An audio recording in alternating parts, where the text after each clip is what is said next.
Olá pessoal, bem-vindos a mais uma aula do curso de Introdução à Álgebra Linear e o tema de hoje é a matriz de uma transformação linear. Então vamos começar assim, imagine que você tem uma transformação linear T que vai de Rn em Rm, uma transformação linear qualquer. O que acontece quando você aplica a transformação linear T num vetor x lá do Rn? Ora, x pode ser escrito como uma combinação linear da base canônica do Rn, que eu vou denotar aqui como x1 é 1 mais x2 é 2, assim por diante até xn é n. Isso aqui é o x escrito como combinação linear da base canônica do Rn.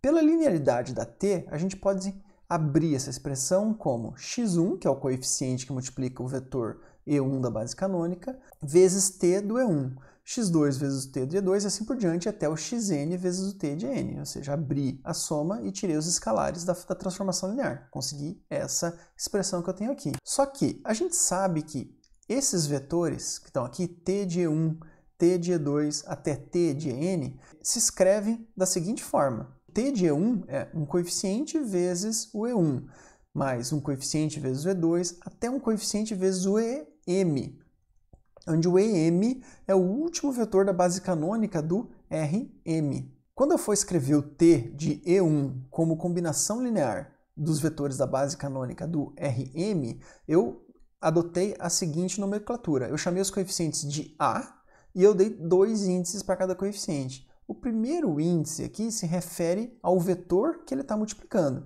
Então, o A1 multiplica o E1, o A2 multiplica o E2. Esse segundo 1 que está aparecendo aqui é porque ele se refere ao t do E1. Veja que quando eu for escrever o t de E2, agora o que eu tenho?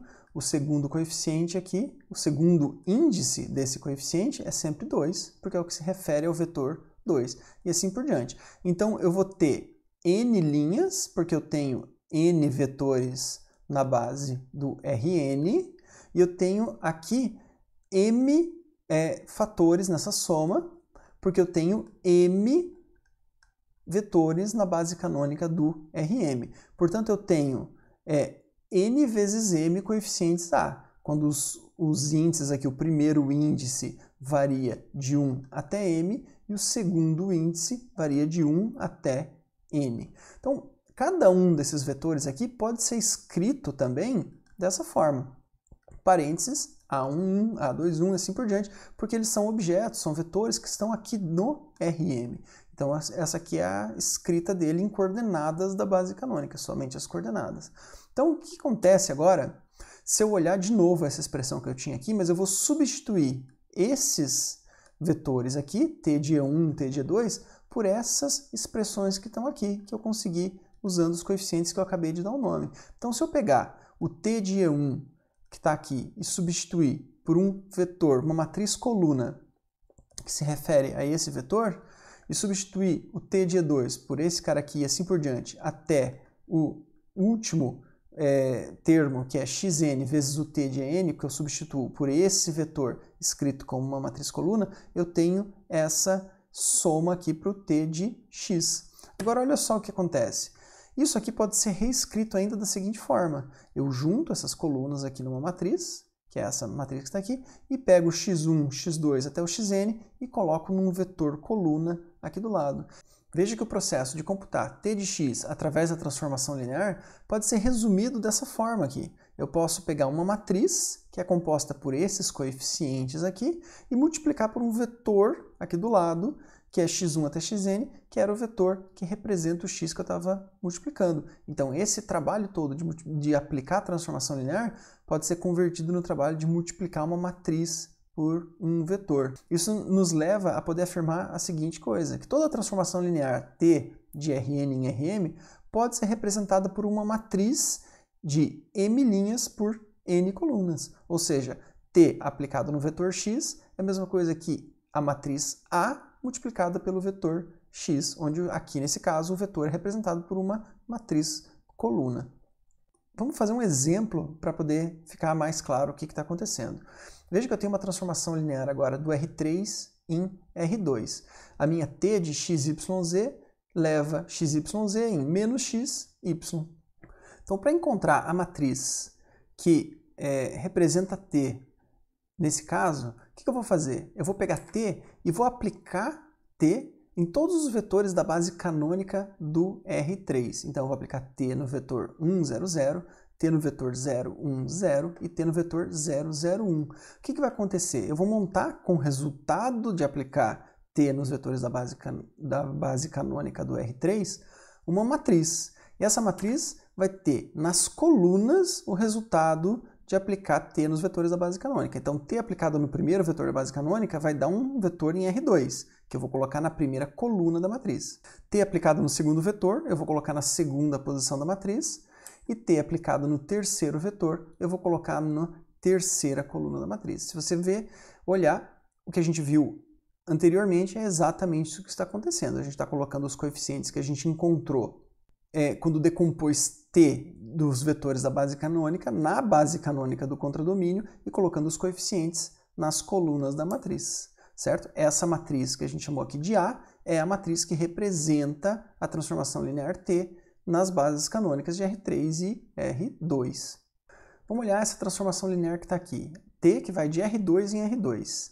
O que a T faz? T de xy é essa transformação linear. X cosseno de θ menos y seno de θ, x seno de θ mais y cosseno de θ, onde θ aqui é um número fixo, que é um ângulo. Por quê? Essa transformação linear é a transformação linear que rotaciona vetores no R2. É um operador linear que vai de R2 em R2, portanto, que rotaciona vetores no plano. Como que a gente acha a matriz dessa transformação linear?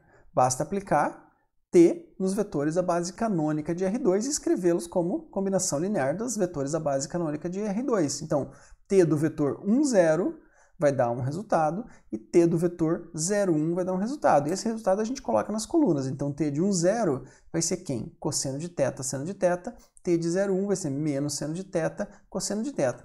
Por que isso é verdade? Vamos ver esse desenho que está aqui. Então, olha só, quanto que dá t de 1, 0? T de 1, 0 é o t aplicado no primeiro vetor da base canônica, que é esse vetor que está aqui. Então, quanto que dá t rotacionado por θ? Se θ for um ângulo positivo, vamos representar ele como um ângulo positivo aqui pequeno. Eu rotacionei esse E1 para cá e chamei esse cara de t de E1. Agora, se o E1 rotacionou até aqui, eu sei que o E1 é um vetor unitário, porque esse cara aqui tem tamanho 1, então esse vetor aqui é um vetor que está sobre o círculo unitário. O que acontece? Lembra lá das aulas de trigonometria. O que acontece se você projetar a ponta desse vetor aqui no eixo horizontal? Quanto que vale esse comprimento que está aqui, dessa parte tracejada até a origem? Isso aqui vale cosseno do ângulo θ, certo? Por quê? Porque isso aqui é o cateto adjacente sobre a hipotenusa. Nesse caso, a hipotenusa vale 1. Então, isso aqui vai dar o próprio cosseno de θ. A projeção na reta vertical, a projeção ortogonal do t de E1 sobre a reta vertical vai ser quem? Seno desse ângulo que está aqui, certo? Cateto oposto sobre a hipotenusa, que vale 1. Então, isso aqui vai dar seno de θ. Se você fizer o mesmo raciocínio para o E2, rotacionar o E2 pelo mesmo ângulo θ, você vai chegar num vetor que está aqui. Agora, olha só, o ângulo θ é esse ângulo aqui, com o eixo vertical. Então, cosseno do θ vai ser a projeção nesse eixo que está aqui. A projeção do vetor na reta horizontal vai ser quem? Vai ser o seno desse ângulo. Só que como ele caiu para o lado esquerdo da reta, ele tem a orientação contrária ao eixo x, então ele vale menos seno. Então assim a gente achou as coordenadas tanto do E1 rotacionado quanto do E2 rotacionado, que é justamente esses valores que estão aqui, nessas duas colunas. Então assim a gente encontra a matriz A, que transforma os vetores do R2 em vetores que são iguais ao vetor de entrada, rotacionada por um grau θ, por um ângulo θ, né, que pode ser dado aqui em radianos.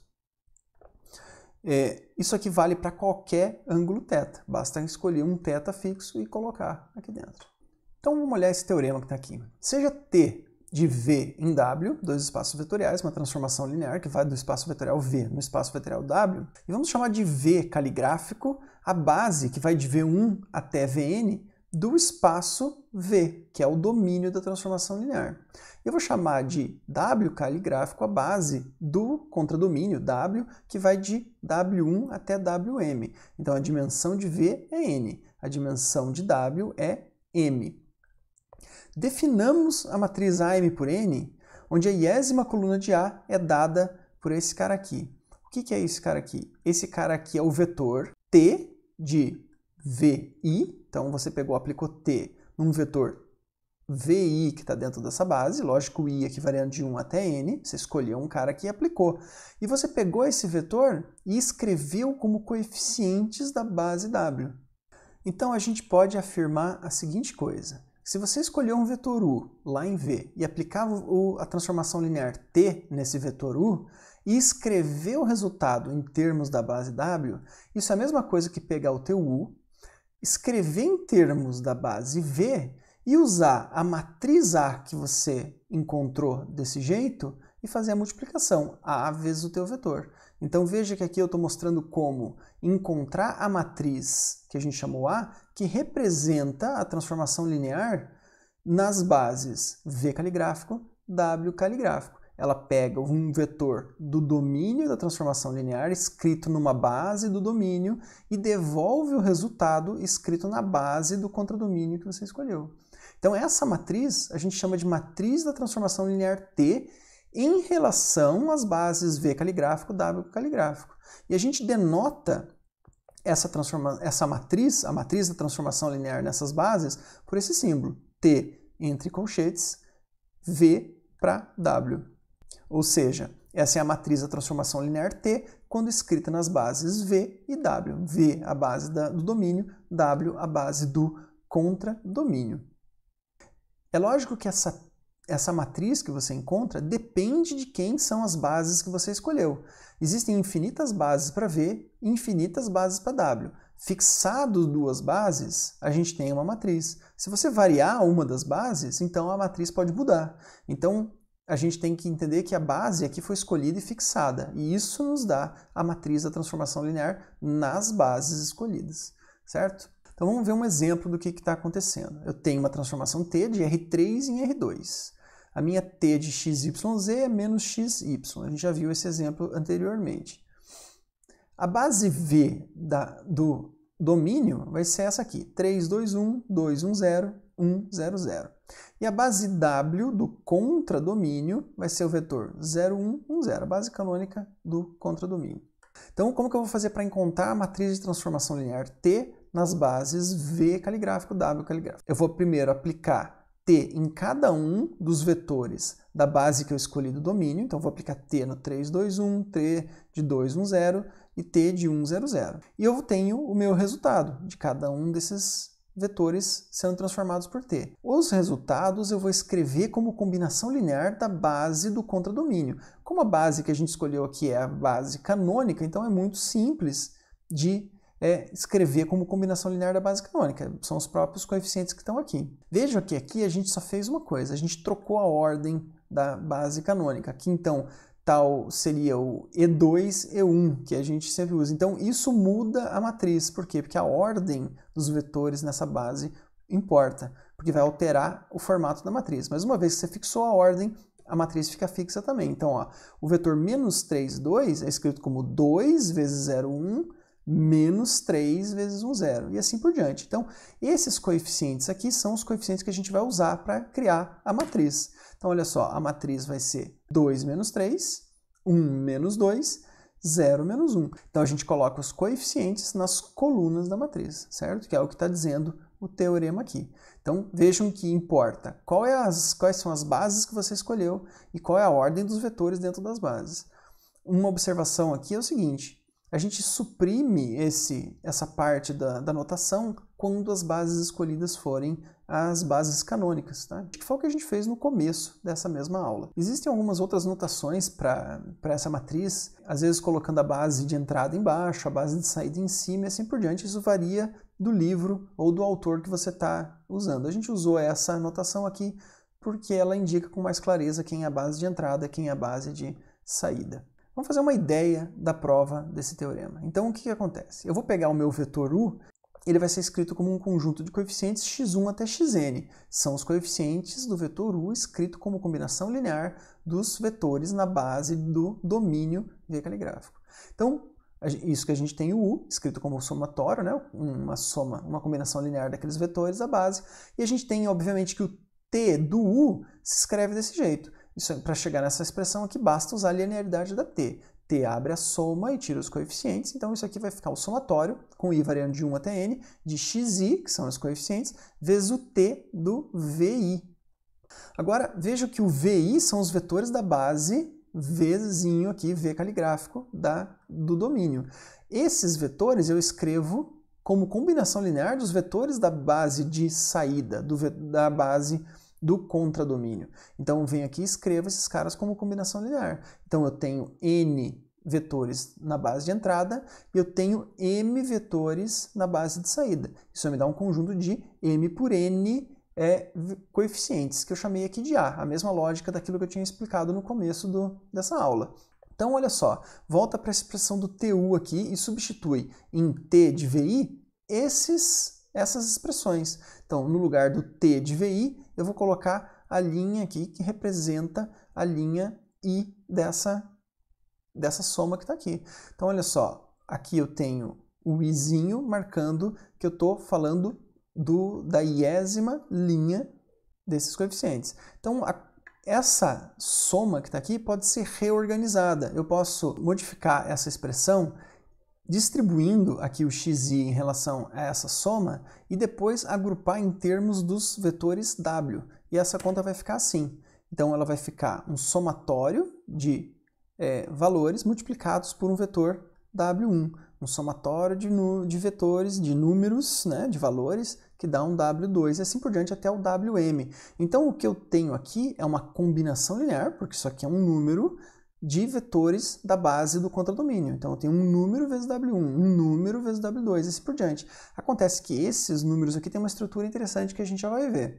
Então, escrevendo esse resultado aqui, esse vetor, que é uma combinação linear dos vetores do contradomínio, em termos dos seus coeficientes na base W, ou seja, T de U escrito na base W caligráfico, eu vou colocar esses coeficientes ao longo da minha matriz. Esse vai ser a matriz que representa o meu vetor na base W caligráfico. Então eu vou colocar esses coeficientes aqui. Agora, esses coeficientes têm uma estrutura interessante. Se você abrir cada um desses coeficientes, você vai chegar à conclusão que isso aqui nada mais é do que uma matriz vezes uma matriz coluna. Veja que aqui o que está acontecendo. Vamos olhar esse primeiro número que está aqui. Aqui eu tenho xi, o i está variando de 1 até n, e esse xi está multiplicando a constante a1i. Então, quando o i varia, quem está variando é o segundo coeficiente, que é justamente o que está acontecendo aqui na primeira linha, vezes esses caras estão aqui. Bom, o 1 aqui indica que esse cara vai estar na primeira linha, esse conjunto de coeficientes. Então, o A11 multiplica o x1, o A12 multiplica o x2, até o A1n multiplicando o xn. Se você fizer a soma disso que eu acabei de falar, vai dar exatamente o que está aqui. E assim por diante, cada um desses caras vai ser relativo a uma linha multiplicada por essa coluna. E assim por diante, até que você chega no teu resultado. Então isso aqui é o resultado de multiplicar essa matriz A por esses coeficientes. E essa matriz A é justamente a matriz que a gente está procurando, que representa a transformação linear nas bases V caligráfico de entrada, W caligráfico da saída. Então vamos lá, vamos para mais um teorema. Suponha que você tem 3 transformações lineares, tá? Vamos chamar de T a primeira, L e T til as outras.